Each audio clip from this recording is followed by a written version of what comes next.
तकरीबन सारे बच्चों को जिंदगी में कभी न कभी जबड़ों के नीचे गिल्टियां चढ़ जाती हैं। ये गिल्टियां लिम्फ नोड्स होते हैं। एक इंसान के जिस्म में तकरीबन 600 लिम्फ नोड्स होते हैं। एक बच्चे को छोटी छोटी गिल्टियां आम हालात में भी हो सकते हैं, लेकिन इन्फेक्शन से, रिहार की बीमारियों से या कैंसर से ये गिल्टियां बड़ी हो जाती हैं। एक गिल्टी बड़ी तब तस्वुर की जाती है जब इसका साइज 1 सेंटीमीटर से ज्यादा ऊपर की गर्दन में हो या बगल में हो या सिर के पीछे हो। इसके अलावा अगर इसका साइज 1.5 सेंटीमीटर से ज्यादा एंगोइनल रीजन में हो या अगर इसका साइज 0.5 सेंटीमीटर से ज्यादा पेट के अंदर हो। छाती में, गर्दन के नीचे वाले हिस्से और एल्बो के पीछे ये गिल्टियां नहीं होनी चाहिए। अगर इन जगहों में, इन 3 जगहों में गिल्टी हैं तो ये अब नॉर्मल हैं, तो इनको टेस्ट करने पड़ते हैं। गिल्टियां क्यों चढ़ जाती हैं? गिल्टियां 99% केसेस में इन्फेक्शन की वजह से चढ़ जाती हैं। ये खुद इन्फेक्शन नहीं होते हैं, इन्फेक्शन इनके ड्रेनिंग एरिया में होता है। इन्फेक्शन की वजह से ये गिल्टियां बड़ी हो जाती हैं।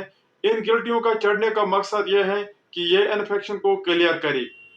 ये गिल्टियां अपने अंदर एंटीबॉडीज प्रोड्यूस करते हैं और टी सेल्स को एक्टिवेट करते हैं। इसके अलावा ये मैक्रोफेजेस को भी एक्टिवेट करते हैं।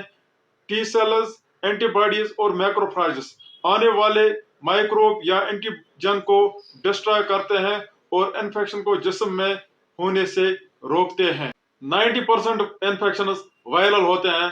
मिसाल के तौर पर नजल जुकाम, sore throat, infectious mononucleosis, CMV infection, बाकी viruses with rashes, HIV virus. 9% infection bacterial होते हैं। मिसाल के तौर पर किसी को कोई दाना होता है, किसी को किसी जगह पस होता है, किसी को दांत का इन्फेक्शन होता है, किसी को TB, टाइफाइड होता है, किसी किसी को फंगल इन्फेक्शन या पैरासाइटिक इन्फेक्शन भी गिल्टियां चढ़ा देती हैं। मैलिग्नेंसी या कैंसर होने का खतरा बच्चों में खाली 1000 में 1 है, यानी कि 0.1%। इसके अलावा बाकी वजूहात 1% से कम है।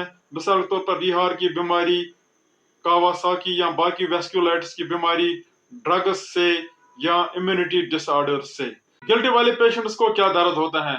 मैक्सिमम पेशेंट्स में दर्द कुछ और होता है। वो उसी दर्द के चेकअप के लिए आते हैं और हम चेकअप या एग्जामिनेशन के दौरान इनको बड़ी गिल्टियां देखते हैं। इसके अलावा कोई कोई खुद वहां से ही बोलता है कि मुझे गिल्टियां चढ़ गई हैं, इसका क्या वजह है। किसी को इन गिल्टियों में दर्द भी होता है और किसी को दर्द नहीं होता है। इसके अलावा इनको इन गिल्टी के ड्रेनिंग एरियाज में कुछ न कुछ इन्फेक्शन या कोई और बीमारी होती है। मिसाल के तौर पर अगर किसी को जबड़ों के नीचे गिल्टी है तो उसको नजल जुकाम होता है या मुंह में या दांत में कोई और इन्फेक्शन होता है। अगर किसी को ग्रोइन में गिल्टी बड़ी होगी तो उसको टंग में इन्फेक्शन या कुछ बीमारी होती है। अगर किसी को बगल में गिल्टी बड़ी होती है तो उसको बाजू में या ब्रेस्ट्स में कोई इन्फेक्शन या कोई और बीमारी होती है। इसी तरह अगर किसी को पेट के अंदर मेसेंट्रिक लिम्फेडेनाइटिस है तो उसको पेट के अंदर ही किसी आंतों में इन्फेक्शन होता है। इसी तरह अगर किसी को छाती के अंदर या गर्दन के नीचे वाले हिस्से सुप्राक्लाविकुलर नोड्स बड़े होंगे तो उसको छाती के अंदर इन्फेक्शन या कैंसर होने का खतरा होता है। 25% गिल्टी वाली पेशेंट्स में 3-4 जगह गिल्टियां बड़ी हुई होती हैं। इसको जनरलाइज्ड लिम्फेडेनोपैथी बोलते हैं। इसके यही रीजन होते हैं।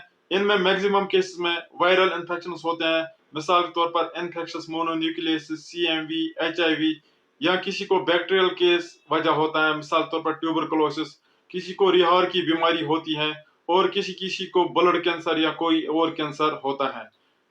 खतरे की निशानियां: अगर ये गिल्टी बिना किसी वजह चढ़ गई है, अगर ये गिल्टी 14 दिन से ज्यादा रहती है, अगर ये गिल्टी दिन ब दिन बढ़ रही है, अगर ये गिल्टी सख्त हो गई है, हार्ड हो गई है, अगर ये गिल्टी एक ही जगह चिपक गई है, मूव नहीं हो रही है हैंड से, या अगर ऐसे पेशेंट का वजन कम हो रहा है, अगर ऐसे पेशेंट्स को रात में पसीने आते हैं, या अगर ऐसे पेशेंट्स को खून कम हो रहा है, या अगर ऐसे पेशेंट की उम्र 50 साल से ज्यादा हो, या अगर ये गिल्टियां एक दूसरे के साथ मिलके एक बड़ी गिल्टी बना रही हैं, तो ये सारे डेंजर साइंस हैं। इन हालात में डॉक्टर के पास फौरी तौर जाना चाहिए। डिफरेंशियल डायग्नोसिस, आज कन बगला का एपिडेमिक चल रहा है। इस तकलीफ में स्वेलिंग या सोजन होती है चेहरे में और जबड़ों में। ये गिल्टी से मुख्तलिफ होती हैं। ये एक वायरल इन्फेक्शन है पैरोटिड ग्लैंड का। इसमें सारे एरिया को सोजन होती हैं, एक ही जगह गिल्टी नहीं होती हैं। इसके अलावा इसकी सोजन ज्यादा चेहरे में ही होती हैं और जबड़ों से नीचे गर्दन में कम होती हैं।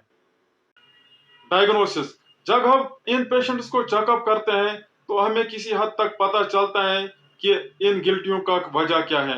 इन गिल्टियों के ड्रेनिंग एरिया में हम इन्फेक्शंस या बाकी डिजीजेस चेक करते हैं। मैक्सिमम पेशेंट्स को टेस्ट करने की जरूरत नहीं होती है, लेकिन अगर डेंजर साइनस हैं, गिल्टियां नहीं उतर रही हैं, तो हम इनको सीबीसी टेस्ट खून का एडवाइस करते हैं। किसी किसी को हम FNAC टेस्ट भी एडवाइस करते हैं। अगर ज्यादा खतरा है तो बायोप्सी करनी पड़ती है। इसके अलावा अगर इन्फेक्शन का खतरा है, इन्फेक्शन का पता नहीं चल रहा है कि कौन सा इन्फेक्शन है, तो हम इनको ब्लड कल्चर एडवाइस करते हैं। अगर छाती में गिल्टी का खतरा है तो एक्सरे करते हैं। अगर पेट में गिल्टियों का खतरा लग रहा है तो USG एब्डामन करते हैं। इसके अलावा हम बाकी इन्फेक्शन निकालने के लिए कभी कभी मॉलिक्यूलर और सेरोलॉजिकल टेस्ट करते हैं। Treatment, treatment of the underlying cause, जो कोई बीमारी गिल्टी का वजह है उसको दूर करना होता है, उसका इलाज करना होता है। मिसाल तौर पर अगर किसी को कोई बैक्टीरियल इन्फेक्शन है तो हम उसको एंटीबायोटिक्स देते हैं या किसी किसी को ड्रेन करते हैं। एक गिल्टी तब ही निकालनी होती है जब इसमें पस जमा हुआ होगा या अगर इसको बायोप्सी करनी होती है, वरना गिल्टी नहीं निकालनी होती है। इसके अलावा अगर कोई वायरल इन्फेक्शन ऐसा है जिसके खिलाफ एंटीवायरल है तो हम उनको एंटीवायरल देते हैं। मिसाल तौर पर HIV को एंटीवायरल देते हैं। इसी तरह अगर किसी को पैरासाइटिक इन्फेक्शन है या फंगल इन्फेक्शन है तो हम उनको एंटी पैरासाइटिक या एंटी फंगल मेडिसिन देते हैं। अगर किसी को कैंसर है तो कैंसर का इलाज करने से ही गिल्टियां उतर जाती हैं।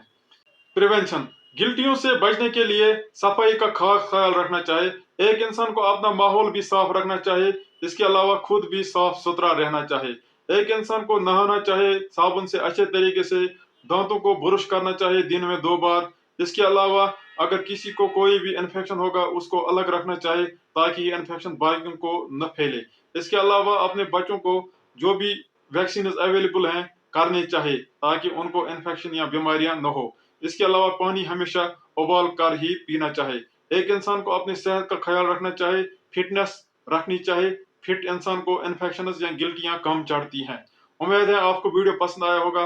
वीडियो को ज्यादा से ज्यादा शेयर करो। अल्लाह हाफिज।